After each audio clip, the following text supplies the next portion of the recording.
जिंदा जलालिए फजल नाम में आप सबकी सलामती हूँ। तो मैं चाहती हूँ हमारी से थोड़ा आ गया सारे जितने नहीं बैठ सकते नीचे वो चेयर्स पे चले जाए, तो बाकी सारे नीचे तरतीब के साथ बैठे।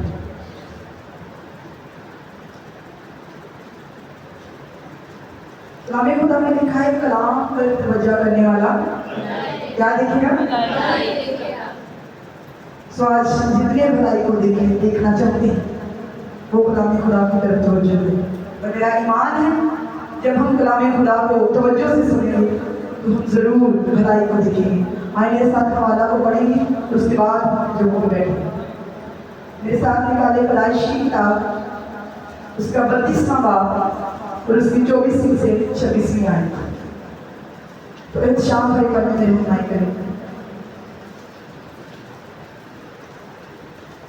पैदाइश की किताब उसका 32वां बाब उसकी 24वीं से 26वीं आयत।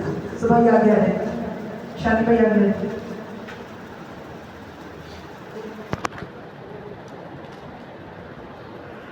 और याकूब अकेला रह गया और वो फूटने के वक्त तक एक शख्स वहां उसे कुश्ती लड़ता रहा।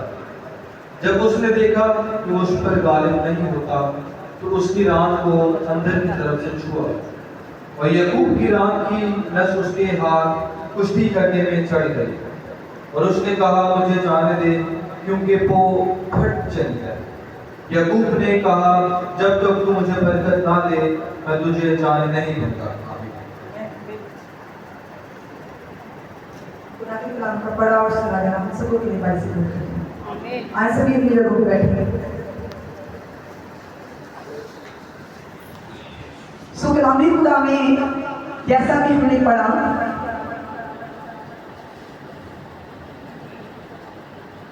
याकूब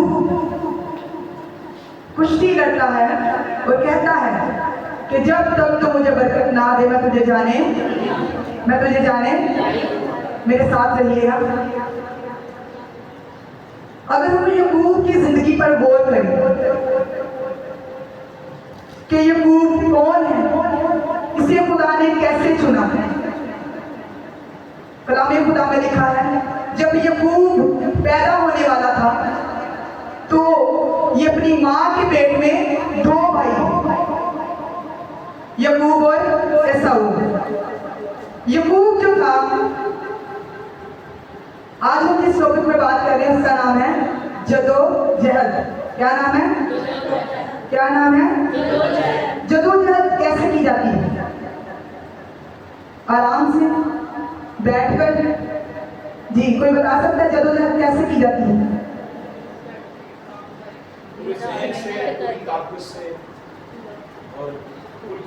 पूरी कुव्वत से, अपनी पूरी अकल, अपनी पूरी ताकत और पूरी कुव्वत से।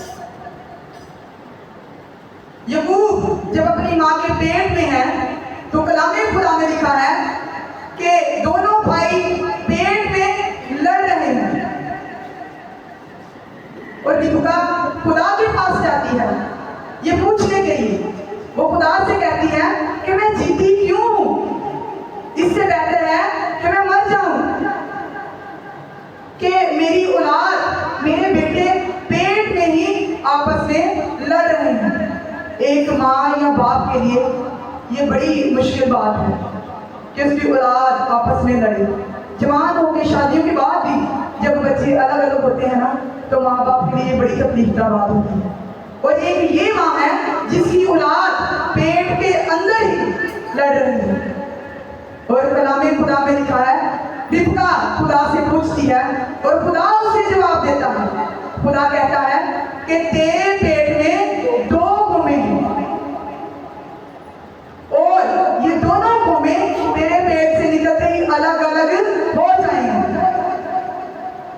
याकूब ने अपनी माँ के पेट से ही जदोजहद शुरू कर दी है और अपनी माँ के पेट में वो किस चीज की जदोजहद कर रहा है।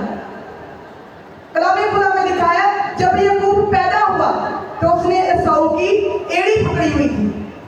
याकूब इस बात की जदोजहद कोशिश कर रहा है कि मैं एसाऊ से पहले पैदा हूं, मैं पहलोठा बनूं। फिर जब वो बड़े होते हैं, बढ़ते जाते हैं, फिर उनकी बरकत का वक्त आता है। उससे पहले अगर हम देखें, असऊ जो था वो जंगलों में फिरता था। वो जो यकूब के बारे में लिखा है, वो डेरों में रहता था। असऊ को उसका बाप प्यार करता था और यकूब को उसकी माँ प्यार करती थी, क्योंकि माँ से खुदा ने पहले ही कलाम कर दिया था। और खुदा ने कलाम क्या किया था कि बड़ा बेटा छोटे बेटे की खिदमत करेगा। रिबका इस बात को जानती थी और यकूब के तौर तरीके, चाल चलन भी खुदा के कलाम के मुताबिक थे। कलाम खुदा में लिखा है, वो घर में रहता था, वो अपनी माँ से भी प्यार करता था, अपने बाप से भी प्यार करता था, घर के काम भी करता था, डेरों में रहता था। तो इसका मतलब वो डेरों के काम भी करता था, जो माल मवेशी होते थे उनको भी संभालता था। लेकिन जो एसाऊ था वो जंगलों में फिरता शिकार करता था। कलाम खुदा में लिखा, एक दिन शिकार करता करता एसाऊ फिर घर वापस आया और आके कहता है कि मुझे भूख लगी। और यकूब को कहता है कि तू ये लाल लाल जो पका रहा है मुझे खाने को दे।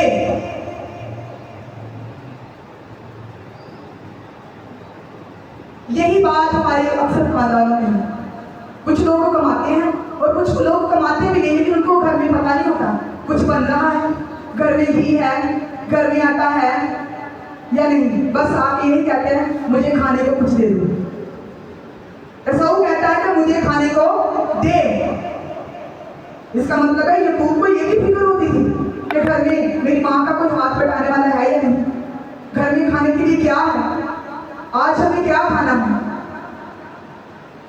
तो कलाम खुदा में लिखा है, एसाऊ उसे कहता है कि मैं भूख के मारे मरा जा रहा हूँ, ये जो तू पका रहा है वो मुझे दे। इस जगह भी यकूब जदोजहद कर रहा है। तो यकूब उससे कहता है मैं तुझे ये खाने को दूंगा, लेकिन उसके बदले में मुझे पहलौठे होने का हक चाहिए। क्या चाहिए उसके बदले में? पहलौठी का क्या मतलब है? सबसे बड़ा, पहला, जो अपने माँ बाप को माँ बनने का और बाप को बाप बनने का शर्फ बख्शता है। यकूब कहता है कि मुझे वो हक चाहिए। और एसाऊ क्या कहता है? एसाऊ कहता है कि मैं भूख के मारे तो मरा जा रहा हूं, अगर मैं मर गया तो ये हक मेरे किस काम का, तू ये हक ले ले। और उसने अपने पहलौठे होने के हक को नाचीज जाना, हकीर जाना। खुदा ने उसे जो हक बख्शा उसने सिर्फ अपने लिए, सिर्फ अपनी जात के लिए उसको हकीर जाना कि कहीं मैं मर ना जाऊं भूख के मारे। उसने अपनी नस्लों की फिक्र नहीं की, उसने अपने खानदान की फिक्र नहीं की, और सिर्फ अपनी जान बचाने के लिए अपने पहलौठे के हक को दे दिया। हकीर जाना, कलाम खुदा में लिखा है, नाचीज जाना। आज भी बहुत से ऐसे लोग हैं जिनको खुदा ने बाप बनाया है, जिनको खुदा ने बड़े बनाया है, जिनको खुदा ने सरबराह बनाया है, लेकिन वो सिर्फ अपना सोचते हैं। उनको ये फिक्र नहीं कि हमारी नस्ल, हमारी औलाद, उसका क्या होगा। यकूब ने उससे पहलौठे का हक मांग लिया। भाई उसने मुझे बता रहे थे कि जब भाई के छोटे भाई जैकब भाई पैदा हुए तो अबू ने उनको महसूस कर दिया कि ये खिदमत करेंगे, ये पास्टर होंगे। तो भाई कहते, मैंने कहा अगर पैदा होते ही माँ बाप ने ये महसूस कर दिया तो ये जरूर कोई अच्छी बात होगी। तो भाई कहते, तभी से मैंने अपने दिल में ये बात रखी थी कि मैं बनूंगा पास्टर। तो तभी ये बात मेरे जहन में आ रही थी, यकूब भी यही सोचता होगा कि मेरा बाप एसाऊ से प्यार करता है, एसाऊ पहलौठा है, पहलौठे को बरकत मिलती है, पता नहीं ये क्या चीज है। और मेरे ख्याल में जब से वो पैदा हुआ होगा वो इसी बात को सोचता होगा कि मैंने ये हक लेना है। और यकूब की इसी पर गौर करते जाइएगा साथ साथ। जिस चीज पर नजर करता है, जिस चीज के लिए सोचता है, उसे हासिल करके रहता है। फिर इस जगह पर उसने पहले उन्होंने कहा ले लिया। अब बरकत की बारी आई तो कलाम खुदा में लिखा है, इसहाक ने यकूब से कहा, इसहाक ने एसाऊ से कहा, तू मेरे लिए शिकार मार के ला, मेरे लिए लजीज मेरा मनपसंद खाना बना, मैं उसे खाऊंगा और तुझे बरकत दूंगा। कलाम खुदा में लिखा है, ये बातें रिबका यकूब की माँ सुन लेती है। वो पहले से ही इस सारे माजरे को जानती है। कैसे वो इस बात को जानती है? मुझे बताइए, रिबका ने यकूब से क्यों कहा कि तू बरकत ले? क्योंकि खुदा ने उससे पहले ही कलाम कर दिया था। खुदा ने उसे पहले ही बता दिया था कि बड़ा बेटा छोटे की खिदमत करेगा। वो यकूब से कहती है कि तेरे बाप ने एसाऊ से ऐसा ऐसा बोला है, अब तू जल्दी से जा और दो भेड़े या बकरियां लेके आ, ताकि मैं उनका लजीज खाना पकाऊं और तू अपने बाप के पास उसे लेके जा ताकि वो तुझे बरकत दे। कलाम खुदा में लिखा है, यकूब अपनी माँ से कहता है, ये हम तो मेरे भाई का, ऐसा ना हो कि मैं बरकत की जगह लानत कमाऊं, मेरा बाप मुझे पहचान ले। कुछ लोग कहते हैं यकूब धोखेबाज था, उसने धोखे से बरकत ली। यकूब की इस बात पर जरा गौर करें, वो खुदा को जानता है, कहता है ऐसा ना हो कि मैं बरकत की जगह लानत कमाऊं। यकूब धोखेबाज नहीं था, बल्कि ये खुदा की मर्जी थी। खुदा जो बियाबान में 40 दिन के सफर को 40 सालों में बदल सकता है, अगर यकूब धोखेबाज होता तो क्या खुदा उसके रास्ते में रुकावट नहीं डाल सकता था? क्या खुदा उसे हलाक नहीं कर सकता था? ये खुदा की मर्जी थी कि बरकत यकूब को मिले। कलाम खुदा में लिखा है, यकूब अपने बाप के पास जाता है, उसे खाना देता है। उसका बाप कहता है, तू कौन है? कहता मैं एसाऊ हूं। कहता आवाज तो यकूब की है। आवाज किसकी है? इधर जिस मकाम पर यकूब पहुंचा है, पीछे एक और लेडी जिसका हाथ है, वो डर रहा है मैं लानत ना कमाऊं, लेकिन उसकी माँ कहती है तेरी लानत मुझ पे आ, क्योंकि वो इस बात को जानती है। वो उसे दलेरी दे के भेजती है, उसे कॉन्फिडेंस दे के भेजती है।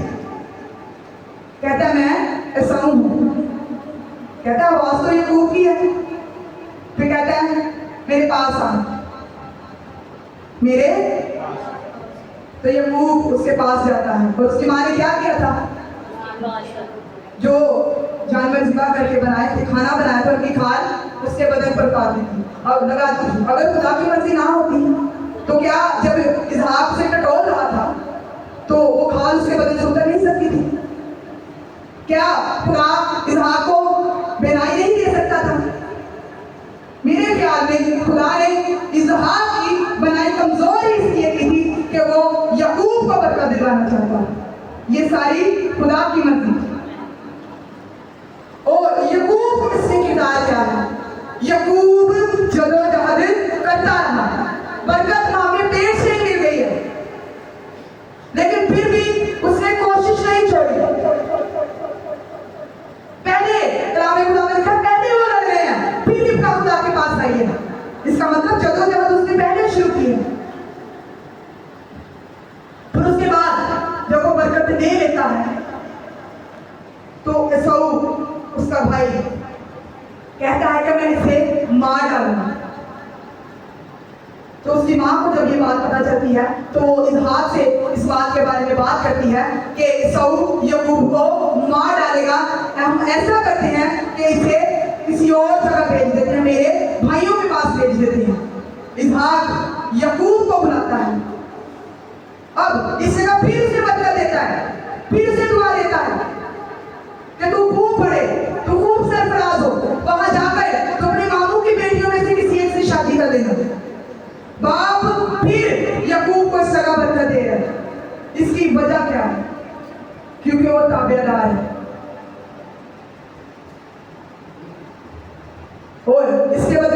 याकूब क्या करता है? जब उसे पता चलता है कि मेरे माँ बाप ने याकूब को भेज दिया है और उसे ऐसा ऐसा बोला है कि तू गैर कौम की लड़की से शादी ना करना, मेरे बाप को, मेरी माँ को गैर कौम की शादियों से नफरत है, वो एक और औरत गैर कौम से प्यार आता है, फिर से अपने माँ बाप को तंग करने के लिए। कलाम खुदा में पहले लिखा है रिबका और इसहाक के लिए इसी दो गैर कौम की बीवियां थी जो उनके लिए वबाले जान थी। फिर ये तीसरी बीवी भी गैर कौम से प्यार आता है। एक बेटा जो बरकत पे बरकत पा रहा है और वो अपने माँ बाप की फरमाबरदारी कर रहा है, उसका बाप उसे कहता है जब चला जा, और कलाम खुदा में लिखा है जब वो चला जाता है अपने मामू के इलाका में, बात हम कर रहे हैं जदोजहद की, जब वो जा रहा है तो कलाम खुदा में लिखा है रास्ते में रात हो गई और एक जगह उसी जगह पर लेट गया, सो गया। वो जगह उजाड़ है, वो जगह जंगल की मानी, वहां भी कलाम खुदा में लिखा है कि याकूब ने एक सीढ़ी देखी जो जमीन से आसमान तक लगी हुई है, फरिश्ते उस पर चढ़ते और उतरते हैं। और खुदा ने इससे कहा, अब मेरी बात गौर से सुनिएगा, खुदा ने याकूब से कहा, याकूब ने अभी कुछ नहीं कहा, खुदा याकूब से कहता है जहां कहीं तू जाएगा मैं तेरे साथ हूँ, मैं तुझे बरकत दूंगा और ये जगह जो है ये भी मैं तुझे दूंगा, और जो वादा मैंने इब्राहिम के साथ किया है वो भी तेरे साथ मैं पूरा करूंगा। खुदा ने ये बातें याकूब से कही। अब याकूब, उसका ज़हन, उसका ख्याल हर वक्त भरने की तरफ है। मुझे जो हाथ में लगा हुआ, मैं कैसे बढ़ूंगा, मैं कैसे तरक्की करूंगा, इस जगह पर वो खुदा के साथ बिजनेस की बात करता है। खुदा ने बगैर किसी शर्त के उसे कह दिया मैं तुझे बरकत दूंगा, मैं इब्राहिम का वादा तेरे साथ पूरा करूंगा। फिर आगे लिखा है अगर तू मेरे साथ साथ रहेगा। कौन कह रहे हैं? कौन कह रहा है? याकूब अब खुदा से बात कर रहा है, खुदा के साथ सौदेबाजी कर रहा है। अगर तू मेरे साथ साथ रहेगा, मुझे पहनने को कपड़ा मुहैया करेगा, मेरी जरूरतें पूरी करेगा, मुझे बरकत देगा, तो तू मेरा खुदा होगा और मैं अपनी कमाई में से 10वां हिस्सा तुझे दूंगा। हालेलुया। हर वक्त दिल में, दिमाग में, सोचों में जदोजहद, बढ़ने की चाह, कैसे मैं आगे बढ़ सकता हूँ, बरकत पे बरकत ले रहा है, फिर भी अपनी कोशिशें नहीं छोड़ रहा। कैसी चाह है उसके अंदर, कैसी तड़प है आगे बढ़ने की। इस बात को गौर से सुनते जाइएगा और साथ अपनी जिंदगियों पर गौर करते जाइएगा। कलाम खुदा में लिखा, खुदा से कहता है अगर तू मुझे बरकत देगा तो मैं तुझे 10वां हिस्सा दूंगा। खुदा ने तो पहले से ही वादा कर दिया। बात क्या है? बात ये है कि उसके दिल में ये जो जुनून है, जो तड़प है आगे बढ़ने की, वो नहीं खत्म हो रही। फिर जब वहां से चलता आगे पहुंचता है अपने मामू के इलाका में, रात ठहरा, सफर किया, भूखा होगा, थक गया होगा, लेकिन कलाम खुदा में लिखा है जब उस जगह पर पहुंचा है तो वहां कुएं पर कुछ लोग बैठे हैं, वो अपने भेड़ बकरियों को चराने के लिए आए हैं। फिर उनसे पूछता है क्या तुम मेरे मामू के बेटे मेरे मामू लाबन को जानते हो? वो कहता है हाँ वो ठीक है। लोग कहते हैं हाँ वो ठीक है। फिर उसे बताते हैं कि तेरे मामू की बेटी राहल वो चली आ रही है जो भेड़ बकरियों को चरा रही है। उनसे कहता है कि जल्दी से फिर कुएं से पत्थर हटाओ और पानी पिलाओ, अभी तो दिन बहुत बाकी है, फिर जाके इनको चराना। वो कहते हैं नहीं, जब तक सारे चरवाहे, सारे को इस जगह कहां पर जमा ना होंगे हम पत्थर को नहीं हटाएंगे। फिर इतने में राहल करीब आ जाती है अपने लेबर को लेकर, भेड़ बकरियों को लेकर। थका है लेकिन जदोजहद, जुनून इस कदर है, कलाम खुदा में लिखा है पत्थर को हटाता है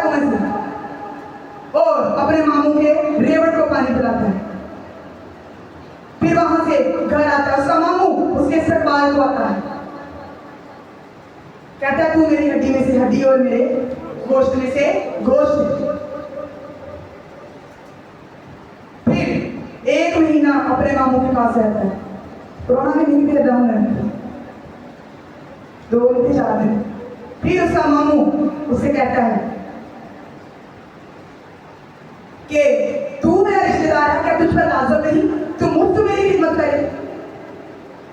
तू मेरा रिश्तेदार है, क्या तुझ पर लाज़िम नहीं तू मुफ्त मेरी खिदमत करे?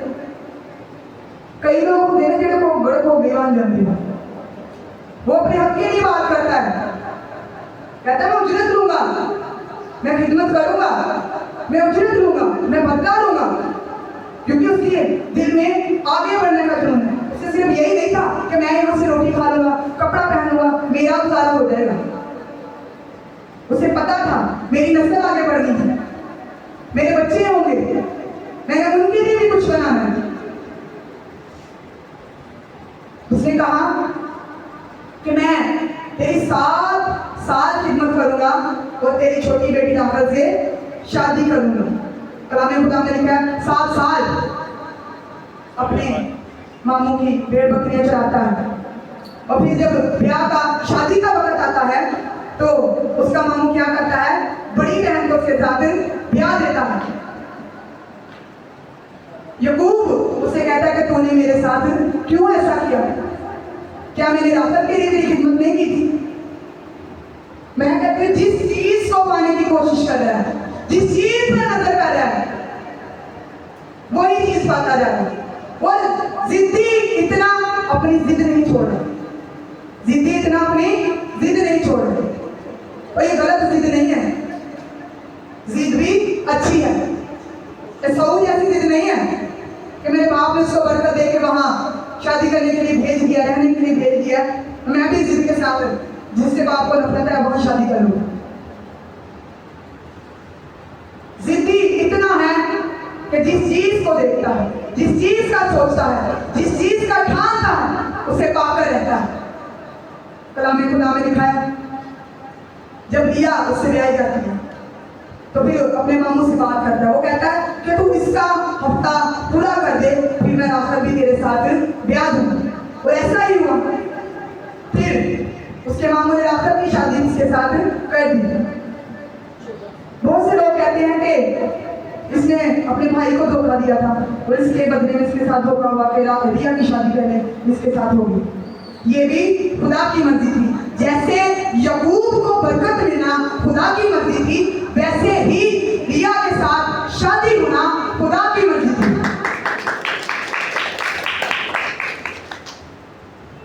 खुदा ने पहले अपनी मर्जी को पूरा किया, खुदा ने पहले अपनी मर्जी को पूरा किया। यकूब की पसंद राखल थी, लेकिन खुदा ने उसके साथ वादा किया था मैं तेरी कौम को बढ़ाऊंगा। तो कलाम खुदा में लिखा ज्यादा बच्चे भी लिया में से थे, यहूदा भी लिया में से था, जिसकी कौम से, जिसकी नस्ल से यीशु मसीह पैदा हुआ। हालेलुया। ये भी खुदा की मर्जी थी। लेकिन जब राखल की बात आई, उसने फिर भी जदोजहद नहीं छोड़ी। इतना जिद्दी, इतना जिद्दी। कलाम खुदा में लिखा है 40 वर्ष का है जब घर से निकला है। कितनी उम्र है? 40 वर्ष। 40 वर्ष का कौन कौन है जगह?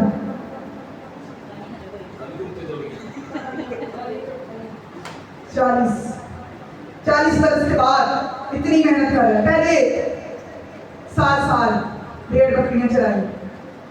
आज के इंसान के लिए क्या ये मुमकिन है 40 साल का हो जाए? सिर्फ भेड़ बकरियां नहीं चलता रहा, खुदा को भी साथ लेके चल रहा है, अपना बिजनेस भी बढ़ा रहा है, अपनी नस्ल का भी सोच रहा है। फिर राखल के साथ उसकी शादी हो गई। अगर धोखेबाज होता ना तो भाग जाता।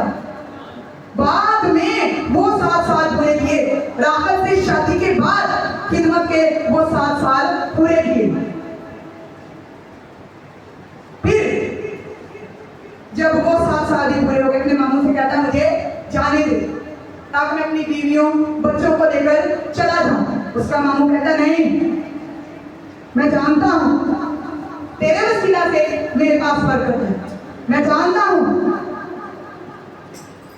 कि जब से तू मेरे पास आया है मैं घटा नहीं बल्कि बढ़ता गया। फिर उसे कहता है कि तू अपनी उजरत ठहरा ले। वो यही रुका है, वो उसके साथ अपनी उजरत ठहराता है, भेड़ बकरियां, जो उसका मामू उसके साथ शर्त, उसके आगे उजरत क्या सकता है जो ना मुमकिन है, जो ना मुमकिन है। फिर भी खुदा ने उसे विजन दिया। विजन कैसे दिया? क्योंकि उसने मांगा होगा खुदा से, उसके अंदर तड़प थी। उसने अपने मामू के साथ कोई लड़ाई झगड़ा नहीं किया इस बात के लिए कि ये तो बनता नहीं है, ये तो होगा नहीं। उसे पता था मैं कर सकता हूँ, मेरा खुदा मेरे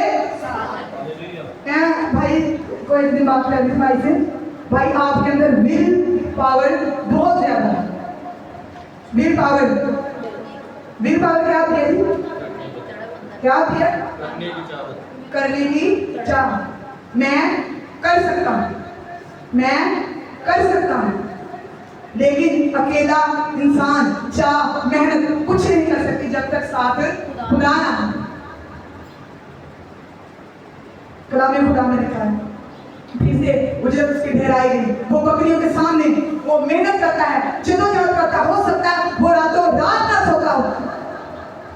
कलाम खुदा में जब वो लिखा है, जब वो भाग जाता है अपना खुदा से कहता है चल अपने मुल्क को वापस जा, तो उस जगह पे वो अपने मामू से कहता है कि मैं 20 साल तक दिन और रात मरा।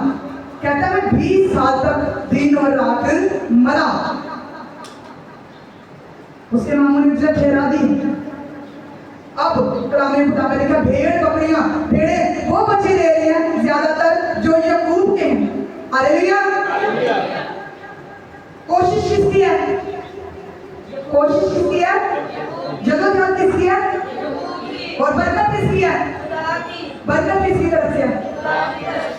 बरकत ले भी ले, बरकत को कायम रखना जरूरी है। कहता है मैं 10वां हिस्सा तुझे दूंगा।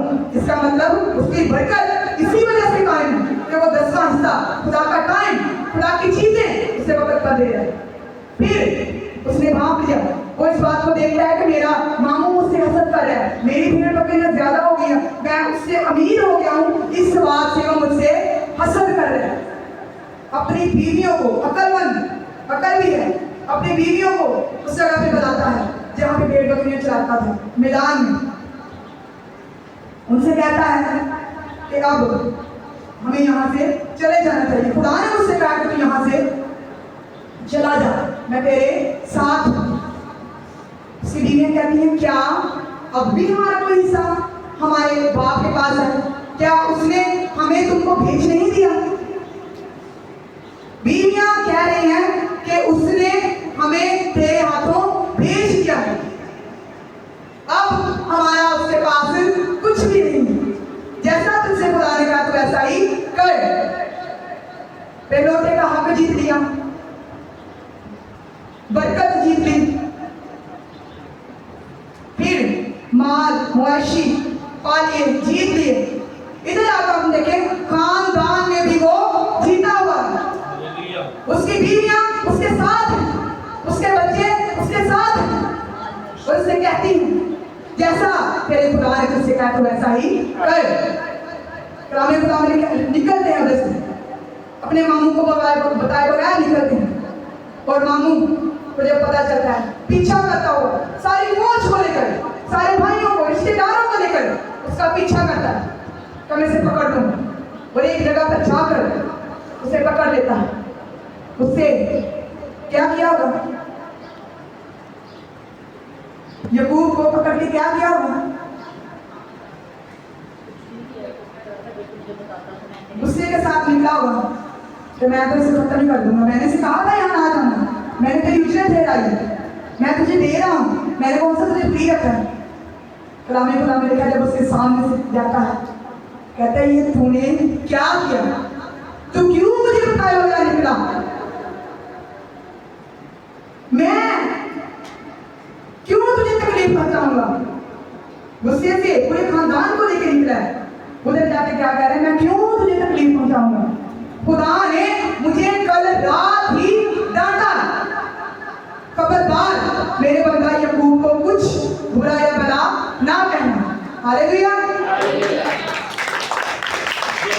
जब हम खुदा के साथ वफादार होते हैं, खुदा में रहकर सिद्धि मेहनती होते हैं, तो फिर खुदा हमारे दुश्मनों को भी हमारे दोस्त बना देता है। कहता है अगर तू मुझे बताकर निकलता तो मैं दफ और तबले बजाकर तुझे रुखसत करता, लेकिन अब तू आ गया है तो चला जा। याकूब उससे कहता है अगर, याकूब इकरार करता है, अगर खुदा मेरे साथ ना होता तो तू आज भी मुझे खाली हाथ जाने देता, तो तू आज भी मुझे घर से कैसे निकला है याकूब? खाली हाथ। घर से निकला है खाली हाथ, सिर्फ एक लाठी, सिर्फ एक लाठी पास है। बरकत ले ली है, बरकत क्या ली है? निकला तो खाली हाथ है, लेकिन उसने खुदा को अपने साथ ले लिया। हालेलुया। चीजें सारी एसाऊ के पास रह गई हैं, मालो दौलत सारा एसाऊ के पास रह गया, लेकिन जो बरकत, जो जनून खुदा, वो किसके पास है? हालेलुया। याकूब अपने मामू को कहता है कि मैं दिनों रात मरा, मैंने 20 साल तेरी खिदमत की है, तूने मेरी 10 बार मजदूरी बदली, मैंने फिर भी तुझसे कुछ नहीं कहा।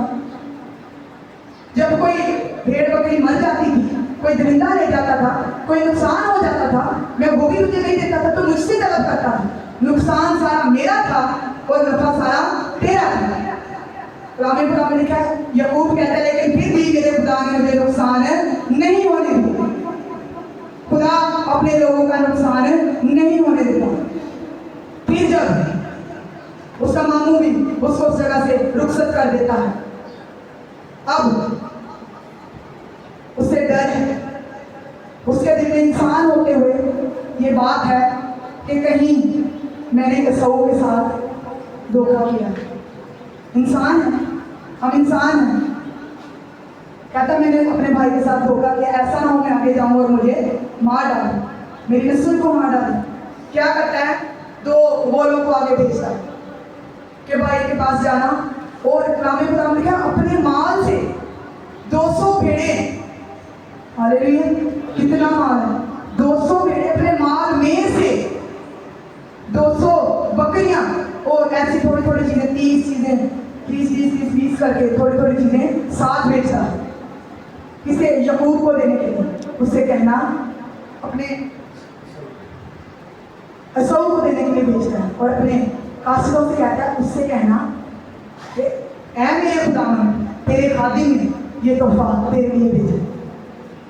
हर जगह से जीत रहा है, हर जगह से धोखा पा रहा है, लेकिन उससे उसके आगे कह रहा है कि तेरे खादिम आजिज़ भी है, आजिज़ भी है। इधर देखिए मेरी तरफ सारे कलाम खुदा में लिखा है, जब वो भेज देता है सारे खानदान को दरिया पार, नदी के पार भेज देता है, एक जगह अकेला रह गया। आखिरी बात है सुन लीजिएगा, एक जगह कितने लोग रह गए? याकूब ने इतने नौकर चाकर, बच्चे 11 बच्चे, सॉरी 12, बेटी भी ऐसा, नौकर चाकर हैं, बीवियां, सबको पार कर दिया, खुद अकेला रह गया। जंग अकेले को करनी पड़ेगी, कोई भी इंसान है, जदोजहद अकेले को करनी पड़ेगी। बरकत सारी खाली है, फिर भी उस जगह पे रुक गया। कलाम खुदा में लिखा है सारी रात कुश्ती करता है, सारी रात कुश्ती करता है। कुश्ती आसानी से नहीं होती, पीछे से भी सफर करता आ रहा है, बीवी बच्चों के साथ, काफले के साथ, थके होंगे। कुश्ती में क्या होता है? जान चली भी जाती है, किसी की जान ले भी दी जाती है, उठा उठा के, पटक पटक के एक दूसरे को मारते हैं। इब्राहिम को खुदा कहाँ नजर आया? ममरे के बलूतों में। मूसा से खुदा कहाँ बातें करता था? पहाड़ों पे। तो मूसा 40 दिन तक रोजा रखता था, भूखा रहता था, चल के पहाड़ पे जाता था, और इसने तो खुदा को जमीन पर बुला लिया है। कैसी बात है, कैसी जदोजहद है, कैसी कोशिश है। नस्ल 7 पुश्तों तक का तो चाह रहे हैं। अब किसके लिए लेना चाह रहे हैं? 40 साल का तब था जब घर से निकला, 20 साल खिदमत की, 60 वर्ष का हो गया है और अपनी जिंदगी छोड़ा। कलाम खुदा में लिखा है पूरी रात कुश्ती करता है और खुदा ने इसका क्या किया, नस को दबा दिया। उसने कहा कि मैं तो इस पर गालिब नहीं आ रहा, ये बंदा मुझे जाने ही दे रहा है। कहता मुझे जाने दे। जब वो कहता मैं नहीं जाने दूंगा, मैं नहीं जाने दूंगा जब तक तुम मुझे सारे जब तक तुम मुझे सारी रात इधर तो मेरे ख्याल में घंटा भी नहीं होना है, ऐसे है ना, सारी रात कह रहा है जब तक तुम मुझे बरकत ना देना तुझे जाने ना दूंगा। कैसा जुनून है, खुदा को नहीं छोड़ रहा, खुदा को जाने नहीं दे रहा। खुदा उससे कहता है तेरा नाम क्या है? खुदा उससे कहता है तेरा नाम क्या है? क्या बताता है? खुदा कहता है आज से तू याकूब नहीं बल्कि हालेलुया। कैसा जुनून है, कैसी जिद है,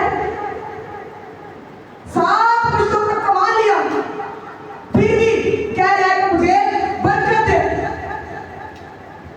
खुदा कहता है तूने आदमियों और खुदा से जोर आजमाई और तू गालिब हुआ। हालेलुया। और तू गालिब हुआ। खुदा खुद कहता है ਬਾਜੀ ਤੁਸੀਂ ਕੋਈ ਵੀ ਨਹੀਂ ਸਿਖਾਉਂਦੇ ਪਰ ਨਾਸਰ ਸਾਹਿਬ ਦੇ ਚਰਚ ਗਏ ਸਨ ਉੱਥੇ ਕੀ ਹੁੰਦਾ ਸੀ ਕਲਾਮ ਦੇ ਦੌਰਾਨ ਜਦੋਂ ਸਮਝ ਆਉਂਦੀ ਸੀ ਤੇ ਬਰਕਤ ਮਿਲਦੀ ਕੀ ਕਰਦੇ ਸੀ ਬਹੁਤ ਸਾਰੀ ਤਾਰੀਫ ਕਰਦੀ ਸੀ ਉਹ ਬੜੀ ਖੁਸ਼ੀ ਮਿਲਦੀ ਸੀ ਤੇ ਇੱਥੇ ਪਤਾ ਨਹੀਂ ਸਮਝ ਨਹੀਂ ਆਉਂਦੀ ਜਦੋਂ ਸਮਝ ਆ ਜੇ ਜਦੋਂ ਬਰਕਤ ਦੀ ਗੱਲ ਹੋਵੇ ਤਾਂ ਲਾਜ਼ਮੀ ਤਾਲੀ ਵਜਾਇਆ ਕਰੋ ਇਸ ਤਰ੍ਹਾਂ ਹੌਸਲਾ ਅਫਜ਼ਾਈ ਹੁੰਦੀ ਹੈ ਵਜਾਓ ਜ਼ੋਰ ਨਾਲ ਤਾਲੀ खुदा खुद कह रहा है कि तू गालिब आए आदमियों पर भी और खुदा पर भी। इसका मतलब खुदा अपनी हार मान कहता है तू याकूब नहीं बल्कि इस्राएल होगा। कैसी बरकत पाने के लिए 60 साल की उम्र, 60 साल का बंदा किसी को उठा नहीं सकता, वो पटक पटक के मारा खुदा मुझे बरकत दे, मुझे बरकत दे। मैंने बरकत दे के तेरी जान छोड़ दी। खुदा कह रहा जाने दे, सुबह हो गई है, दिन निकल गया है। कह रहे नहीं, मैंने बरकत लेके छोड़ दी। डर है ही नहीं, खौफ है ही नहीं कि खुदा मुझे मार देगा।